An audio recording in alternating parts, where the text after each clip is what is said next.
Hello, everyone, and welcome to the Nootralize podcast with me, Max, and David. Welcome, David. Hello. Thank you. Hi. Today, we are looking at an article that you, David, wrote and published on Psychology Today. Yeah. Would you like And to... Nootralize.com as well. Oh, yeah.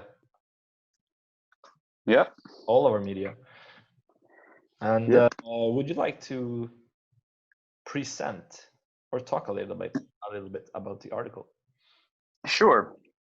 So the article is about the 5 most science-backed nootropics for stress reduction in healthy humans. So if you, as a listener, are looking to use nootropics to reduce your stress, perhaps because of high workloads, then this is the place to start. This list of these 5 nootropics, these are the best nootropics to start your self-experimentation with. And the way we created this list is that we reviewed 527 placebo-controlled studies, and 34 of these included measures of stress, and a total of 2,038 participants had their levels of stress tested in these 34 studies, and 11 nootropics were assessed for their safety and efficacy for improving stress levels. And based on this body of evidence, then we have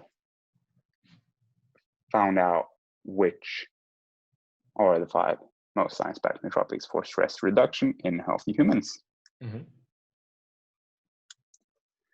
So I guess like most people at some point during a normal work week, perhaps even like they experience some levels of stress. So for anyone relating to that, I think this could be a good list.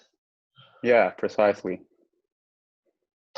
Okay, so which ones were the most effective or most science-backed, I guess you'd say, most science-backed nootropics? Yeah, I think it is quite important to stress, pun intended, that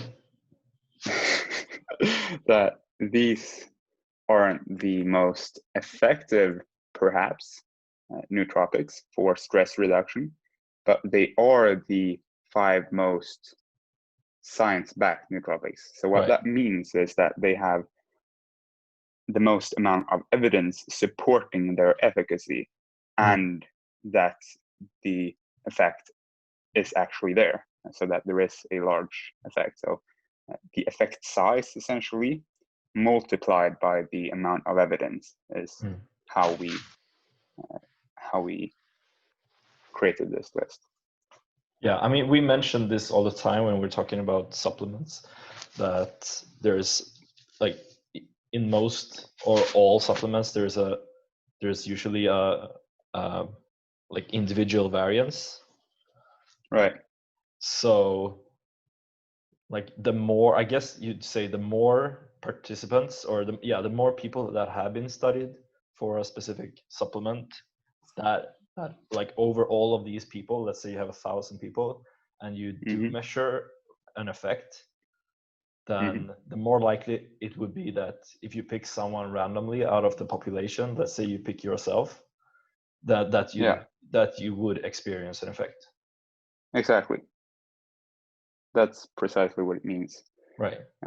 That these are the 5 best nootropics to start your self-experimentation with,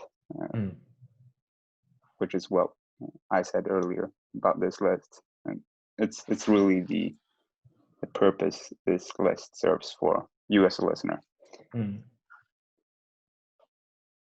So the number 1 nootropic, so the most science-backed one, with the most amount of evidence and the largest effect size multiplied together compared with other nootropics, is Panax Ginseng. All right.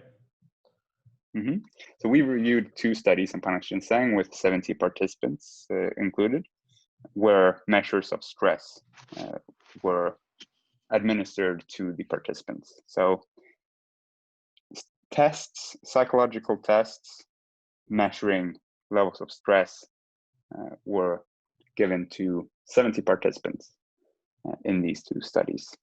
And overall, there was a small positive effect found from use of Panax Ginseng on levels of stress.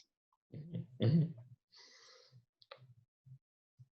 Do you want to talk a bit about the other benefits that Panax Ginseng use may have based on the studies that we have looked at?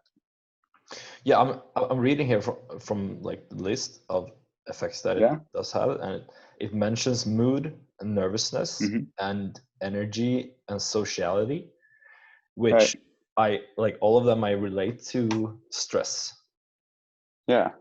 Like even though you may, yeah, they have of course differences, but I mean, if you do experience like great energy, I guess you could experience stress also, but like they tie in together, so it makes sense, I think. Yeah. And then also it has a minute effect on focus and intelligence, and a small effect on mindfulness. Right. Yeah, it's interesting, your first analysis there. I agree that these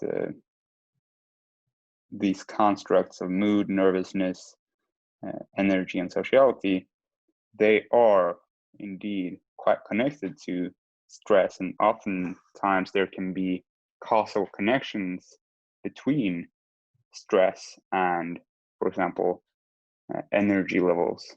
You may have an energy boost from an acute, so a short-term increase in stress because you are more alert, perhaps.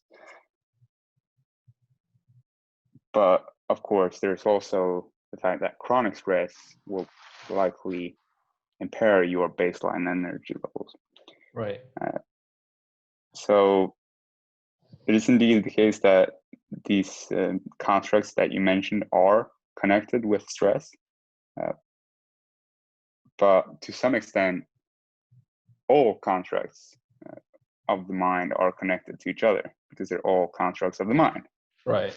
Makes sense. So, for example, mindfulness or focus, I think that you can make the argument that they also are connected to stress in some way. Yeah, that's true. I mean, yeah, I can totally see that. Although those first I mentioned were like the ones that I immediately associated with it. But mindfulness, makes sense. Yeah, perhaps they do have a stronger relationship with stress, these four constructs that you mentioned. Right. I mean, I'm just like from my own experience, when I'm feeling stressed or like having this long-term chronic stress experiences,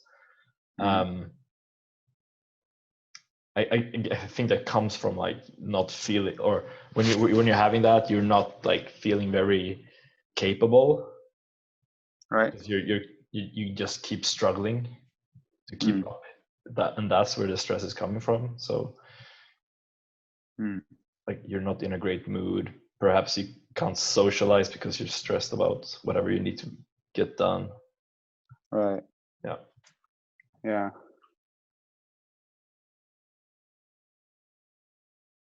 And then mindfulness can actually help you get out of that. Yeah. Sometimes. But I guess it's also hard when you are stressed to be mindful. You're like exactly. Or you're all up in your stress. Yeah. So mindfulness is very tightly connected and causally related to stress. Right.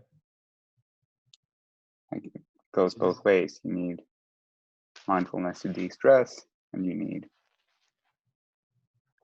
low levels of stress to be very mindful, easily at least. Okay, shall we move on to the risks of using Panax Ginseng? Yes.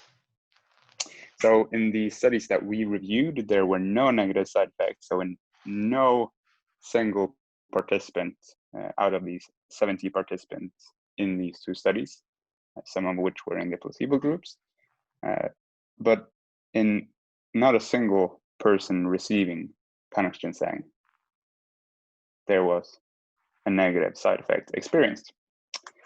Panax Ginseng is at least like what the study like out of the data that the studies collected, right? right. There were no negative side effects reported. Yeah. Right. That's right.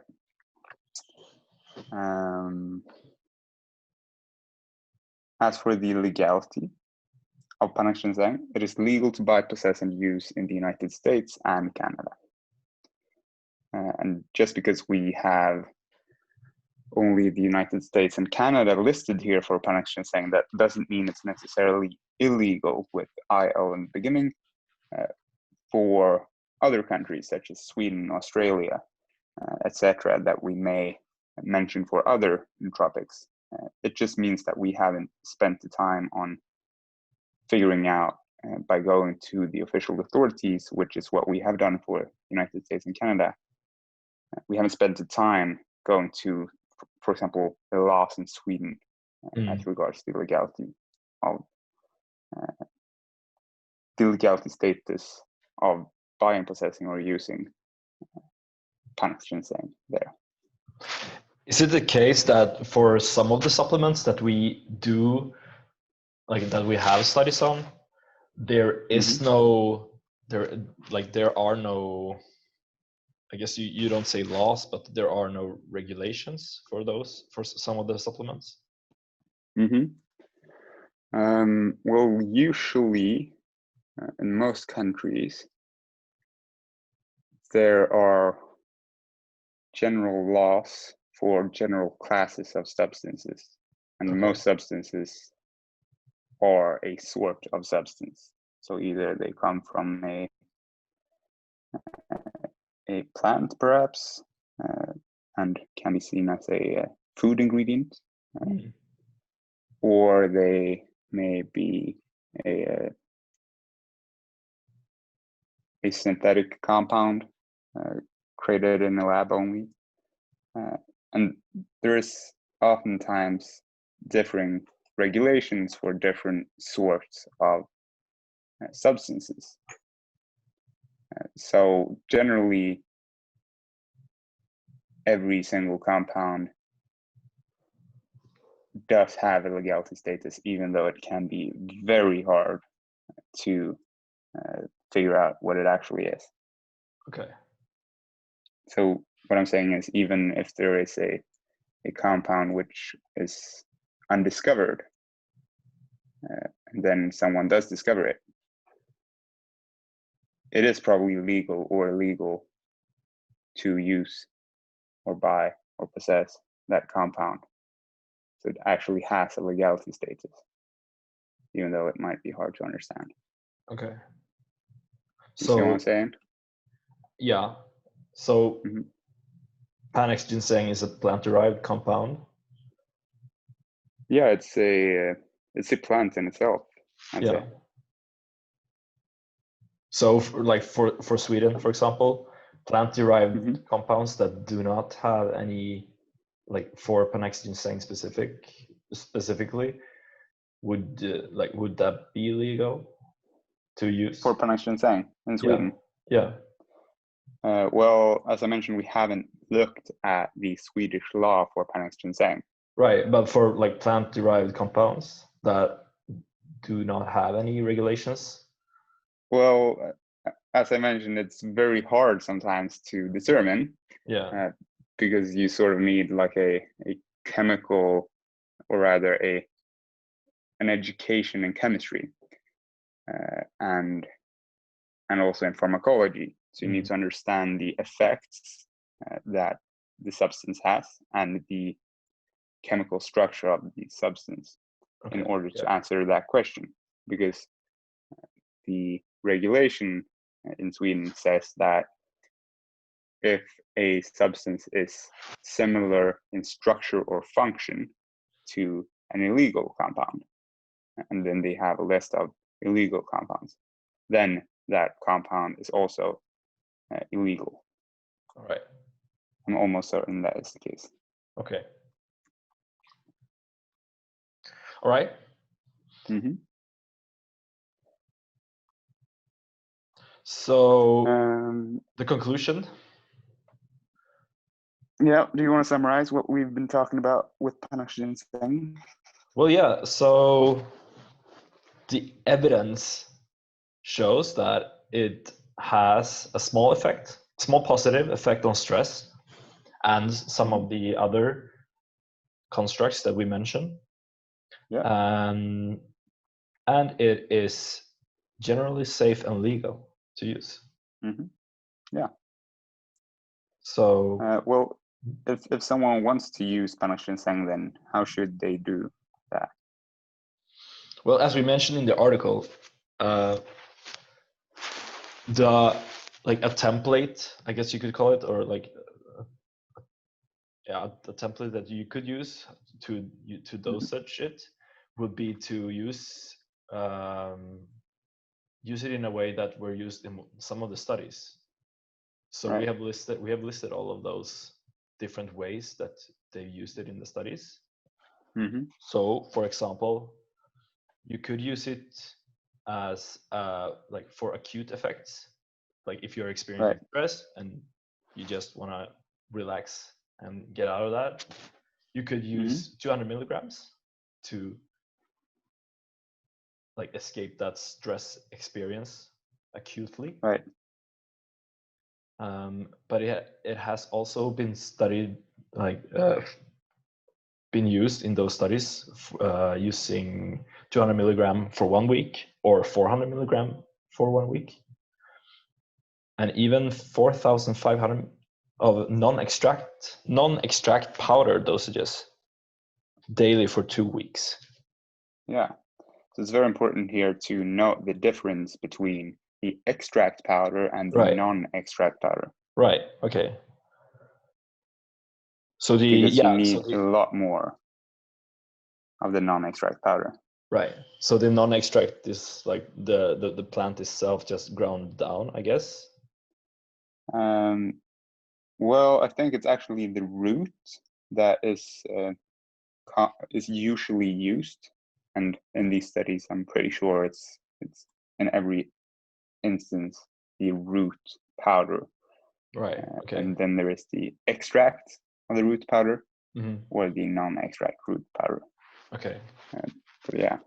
So they have in some way figured out which are the active compounds in the plant or in the roots, and then removed all of the other compounds in the, or like the non-active ingredients, I guess. Well, essentially, yes. I wouldn't say that they necessarily extracted only the active ingredients in the extract, but they have indeed extracted the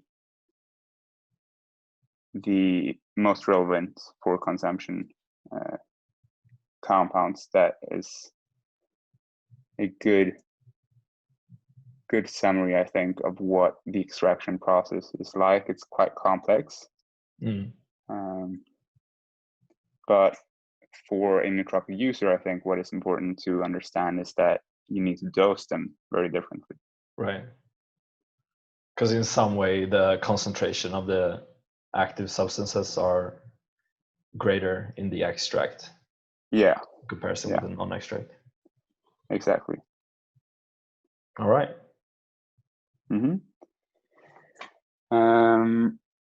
And as for the duration, as you mentioned, most studies are on using Panax Ginseng for acute effects, so within the same day, essentially. So taking it in the morning, perhaps, and experiencing less stress during the day. but there are also some studies on 1 week and 2 week use.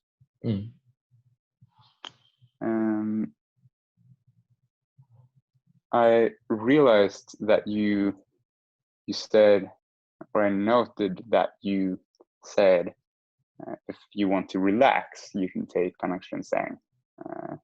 Yeah, I mean, that would be the word I'd use to describe not being stressed. Right. But perhaps there is a better word, like maybe you should just say reduce stress, because relax could be something else. Yeah.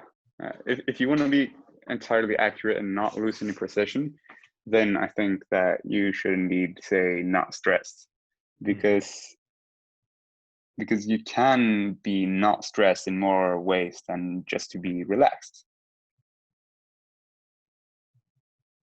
So you can feel energized, but not stressed. Do you follow in my line of reasoning here? Can you explain that in another way? Well, let's say you've slept very well and you haven't had coffee for 2 weeks. Now you take 200 milligrams of coffee, or caffeine, sorry. You haven't had caffeine for 2 weeks, and you take 200 milligrams of caffeine in the morning after a great night's sleep. Then you're probably not going to feel stressed after 2 hours after the use of caffeine. Right, but you're not going to be relaxed either. Exactly. So your stress is very low. Right. But your relaxation is also not very high. Right, because you're going to be alert and focused. Yeah, well rested, I guess. But also able to cope with the stress. Yeah. Like capable, as you mentioned earlier, when you feel chronically stressed, you feel incapable. But if you feel capable, then that's another construct, just as relaxation, both relaxation and a feeling of being capable, but those are inversely related to stress.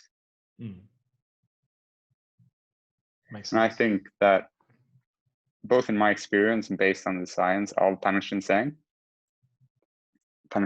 doesn't make you more relaxed necessarily, but it does make you have a bit more energy and feel a bit more capable.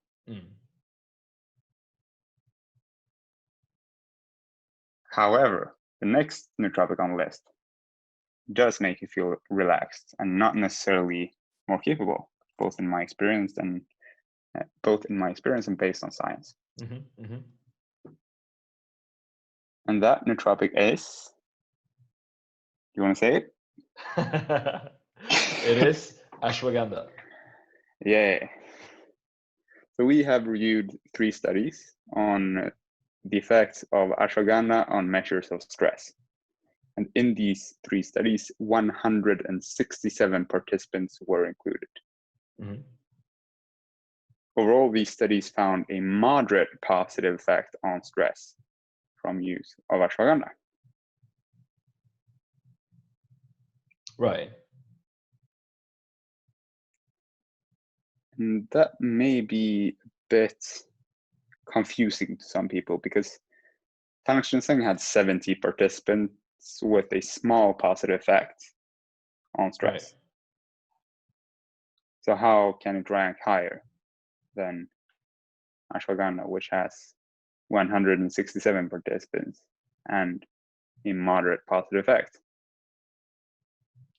Well, I suspect that what has happened is that in these studies, the 70 participants in the Panax Ginseng studies were tested on a lot more measures of stress. So they had perhaps 4 different tests measuring stress in these studies on Panax Ginseng, whereas in these 3 studies on ashwagandha, the participants in the ashwagandha groups were tested only perhaps on 1 measure of stress.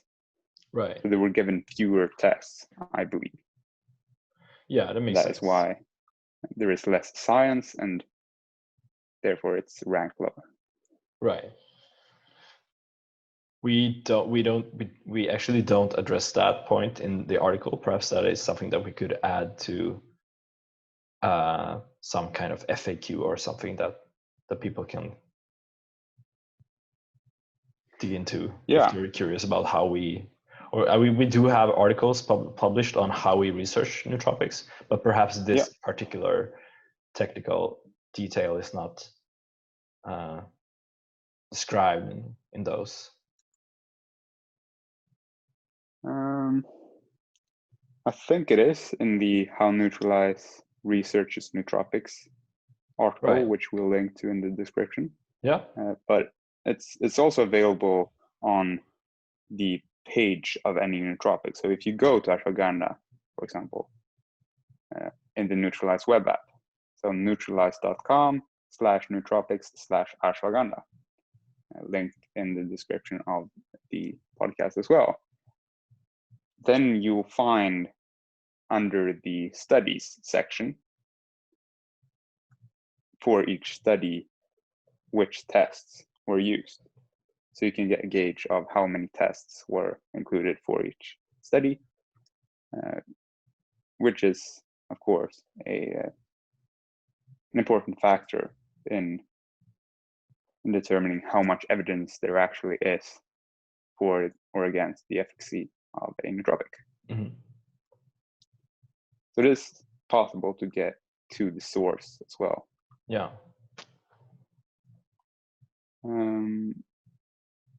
Right. Moving on. Yeah. Wanna talk a bit about the other benefits of ashwagandha based on the evidence? Yeah, sure. That we reviewed. Mm-hmm. So the effects or the constructs that have had a small effect or a minute effect is memory. So that's a positive minute effect on memory. And then as for the small effects, we have mood, nervousness, physical performance, focus, energy, sociality, and mindfulness. And as for an effect with a large effect, that would be sleep. So as I mentioned, ashwagandha has more of a relaxing effect, which is how it exerts its stress relieving. That's how it has stress relieving impacts on people's experience. Mm-hmm. And that is, I believe, why we see these sizes of effects on these different constructs. For example, sleep, large effect size, which makes sense that if you are more relaxed, then you can probably get into a state of sleep which is of better quality. Mm-hmm. Would you say that the evidence here is a little bit contradictory, since there has been an observed small positive effect on the participants' energy and physical performance? Yeah, one could say that the evidence is a bit contradictory, but actually I think that it's ashwagandha that's a bit contradictory. Like it's a really weird nootropic, I think, because it both energizes and relaxes you. Some people may call it an adaptogen. Mm-hmm. So it helps your body respond better to stress, essentially. Mm-hmm. So through a more relaxed response to stressful situations, you can maintain higher levels of energy. Right, okay. That is what ashwagandha helps you do. This is like a miracle drug. Yeah, exactly. But you got to look at the risks of it as well. Right. Should we do that? Yes. So Panax Ginseng did not have any side effects recorded in their studies.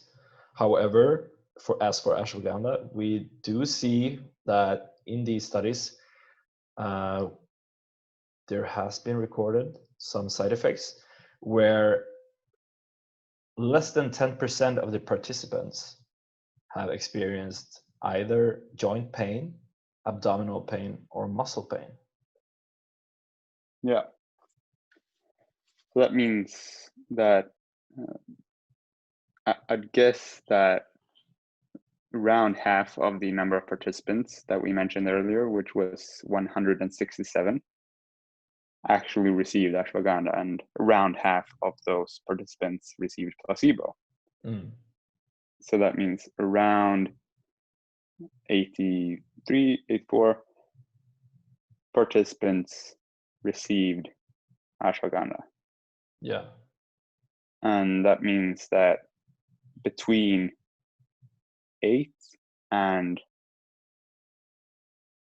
essentially 1 participant. So 1 to 8 participants per 80 participants. That's the amount of evidence that we have suggesting that people taking ashwagandha, 1 to 8 per 80 people taking ashwagandha will experience joint pain, abdominal pain, or muscle pain. However, these side effects may not be to any active ingredients in ashwagandha. They may be due to the placebo effect. And this goes, of course, for the benefit that we mentioned earlier as well. Although the benefits, as opposed to the negative side effects that we mentioned here, they are compared with placebo. So the large effect, for example, that we saw as a benefit on sleep, large beneficial effect on sleep that ashwagandha has, according to the evidence that we have reviewed, that is compared with placebo. Right. But the side effects aren't. Okay. So that we should probably also make a note of to include some reference to. Yeah. So in the studies, that is like, is there a way that we could display those numbers, like controlled for placebo? Yeah, it is. And we actually talked about this when sketching the development, like when we were drawing the sketches, essentially, like we were planning for how this side effect feature of the web app and the articles was going to be created. Like, how are we going to develop this feature so that it's as useful for users as possible? Right. When we talked about that, we actually did discuss this. And what we concluded was that the data for side effects compared with placebo, it is in fact more interesting to scientists than nootropic users, although it is of some interest to nootropic users as well. But we have basically just deprioritized this because we have a lot more other things which are of higher priority that we want to do in the development of the Nootralize web application. Right. So it's something that we'll probably do in the future. Yeah. Okay, so for anyone like reading this, you should take into consideration that these risks or these side effects may come from just the placebo effect of taking the pill. So yeah, exactly. So very mild side effects: joint pain, abdominal pain, and muscle pain. No serious adverse effects, and they may not even be due to any active ingredient in ashwagandha. Perhaps they are, perhaps they aren't. All right. So quite safe here as well, and it is also legal to buy, possess, and use in the United States, United Kingdom, Sweden, Canada, and Australia. So we've gone through the official authorities' documents in each of these countries and seen that indeed ashwagandha is legal. So So not only is it a miracle drug, but it's also very safe and legal to use. yeah, you should be getting your hands on it, bro. Yes. Okay, so how do you use it? Yeah. Well, it's probably safer and more effective to use nootropics as they have been used in studies on humans, as you mentioned. Mm-hmm. And in the studies that we have reviewed, ashwagandha was used in the following ways. So between 240 milligrams and 1,000 milligram dosages were taken daily for between 8 weeks and 12 weeks, or 2 weeks was the smallest study actually. Yeah.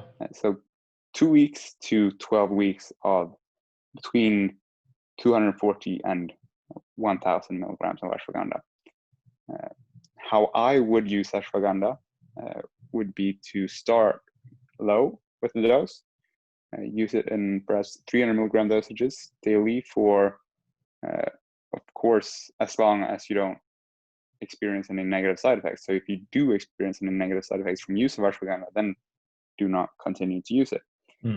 But if I wouldn't experience any negative side effects, then I would continue to use it for perhaps 8 weeks before I cycle off of it for a couple of weeks at least.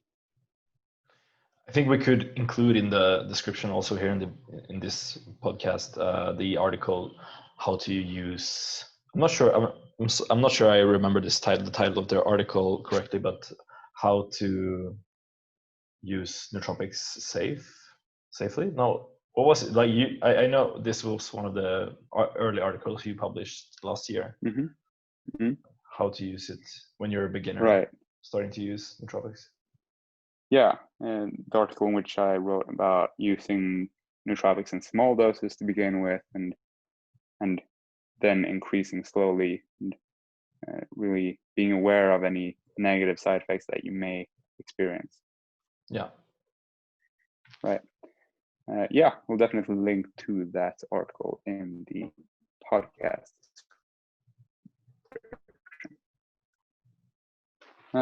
So we've gone through the top 2 nootropics so far. Yeah.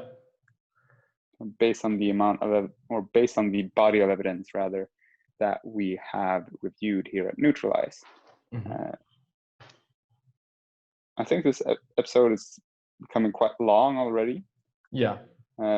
So I'd say in order to figure out or find out which the next 3 nootropics on the list are, you should click on the link in the description of the podcast, which is a link to the Nootralize.com article, which is the article that we have been talking about today.